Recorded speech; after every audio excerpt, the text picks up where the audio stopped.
আচ্ছা বোনটির জন্য আশীর্বাদ করবেন যেন এই বোনটি বড় হয়ে যেন একজন ভক্ত সঙ্গ হতে পারে, কৃষ্ণ সঙ্গ করতে পারে।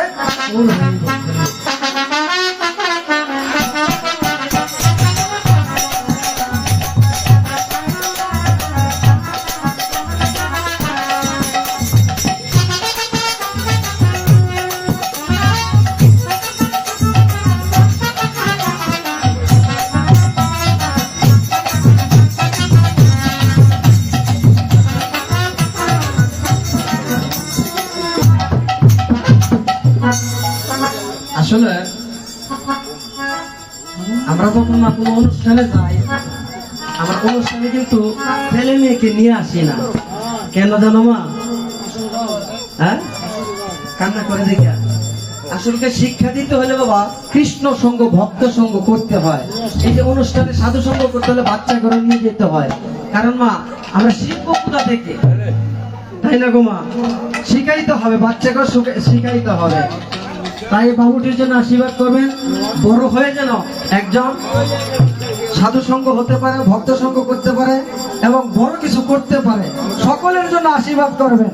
এখানে যারা এসেছি, আমরা যারা যে দূর দূরান্ত থেকে কীর্তন শ্রবণ করছি, সবার জন্য টুলতনে হরে হরে হরে।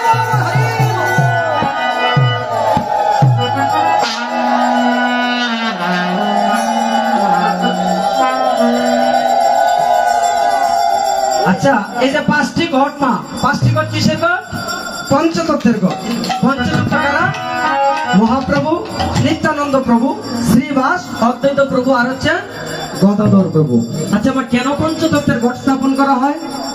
পঞ্চতত্ত্বের ঘট স্থাপন করা হয় এই জন্য, শাস্ত্রে বলেছে সংকীর্তনের পিতা হচ্ছে শ্রীকৃষ্ণ চৈতন্য মহাপ্রভু। আর এই সংকীর্তন ভজে যেজন, সেজন হয় বাবা গৌরাঙ্গ।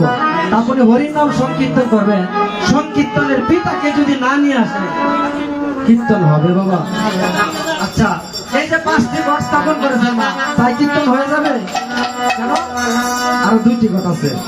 আর 2টি ঘট কার? একটি হচ্ছে রাধা মাধবের ঘট। কার মা? একটি রাধা মাধবের ঘট। রাধা মাধব যদি না আসে, রাধা কৃষ্ণ যদি না আসে, তাহলে কি কীর্তন হবে বাবা? আচ্ছা, রাধা মাধব এসেছে, রাধা কৃষ্ণ এসেছে, তাহলে কি কীর্তন হয়ে যাবে? হ্যাঁ?